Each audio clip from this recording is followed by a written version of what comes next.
আসসালামু আলাইকুম ওরহমতুল্লাহি ওবরকাতুহ। সম্মানিত দর্শক মণ্ডলী, আমি আরেকটা হাদিস বলবো যেটা খুবই গুরুত্বপূর্ণ। আমরা বেশিরভাগ যখন কোনো বড় অনুষ্ঠান হলে যাই, একটা মজলিসে যাই, কোনো জালসার সময় বা মসজিদের মধ্যে মনে করেন একটা বিশাল মিটিং হচ্ছে, সেই সময় আমরা অনেক কিছু কথা বলি। তো মজলিসের কাফারা, এতে কি হয়, এই হাদিসটার মধ্যে কি হয়, যে হাদিসটা হচ্ছে যে আবু হুরায়রা রাদিয়াল্লাহু তাআলা আনহু বলেন, রাসূলুল্লাহ সাল্লাল্লাহু আলাইহি ওয়াসাল্লাম বলেছেন, যে ব্যক্তি কোনো মজলিসে বসে অনর্থক বেশি কিছু কথা বলে অতঃপর উঠার পরে এই দোয়াটা বলতে হবে। কি দোয়া বলতে হবে? বলতে হবে যে সুবহানাকা আল্লাহুম্মা ওয়া বিহামদিকা আশহাদু আল্লা ইলাহা ইল্লা আনতা আস্তাগফিরুকা ওয়া আতুবু ইলাইক।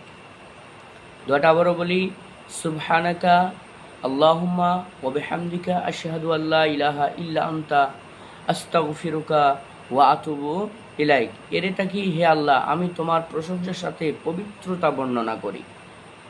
আমি সাক্ষ্য দিচ্ছি যে তুমি ছাড়া কোনো প্রকৃত মাবুদ নেই।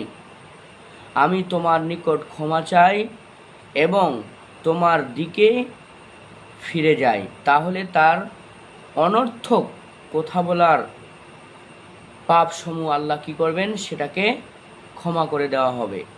তাহলে আমরা যখন কোনো মজলিসে কোনো জিনিস যদি আমরা বলি, কোনো কথাবার্তা যদি অতিরিক্ত বেশি অনর্থক বেশি যদি কিছু কথা বলি, তাহলে আমাদেরকে এই দোয়াটা পড়তে হবে। তাহলে এই দোয়াটা পড়া মানে হচ্ছে যে আমাদের যে বেশি যে আমরা কিছু কথা বলে ফেলেছি, সেই কথার অনুযায়ী সেটা আমাদের কী হবে? আল্লাহ তাবারক ওয়া তাআলা আমাদেরকে মাফ করে দিবে। তাই আমরা যেন এই দোয়াটাকে প্রত্যেকটা মানুষেই, যে কোনো মানুষ মজলিস করুক, যে কোনো মানুষ আজকে মিটিং করুক, যেখানে ইসলামের কোনো কথা হবে, কোনো বেশি অতিরিক্ত কথা আমরা বলে ফেলেছি, অনর্থক কথা, সেটা আমাদেরকে আল্লাহর কাছে ক্ষমা চাইতে হবে সেই দোয়াটা বলে। আরেকবার বলি যে সুবহানাকা আল্লাহুম্মা ওয়া বিহামদিকা আশহাদু আল্লা ইলাহা ইল্লা আনতা আস্তাগফিরুকা ওয়া আতুবু ইলাইক। আমরা যেন আমল করতে পারি। আসসালামু আলাইকুম ওয়া রাহমাতুল্লাহি ওয়া বারাকাতুহু।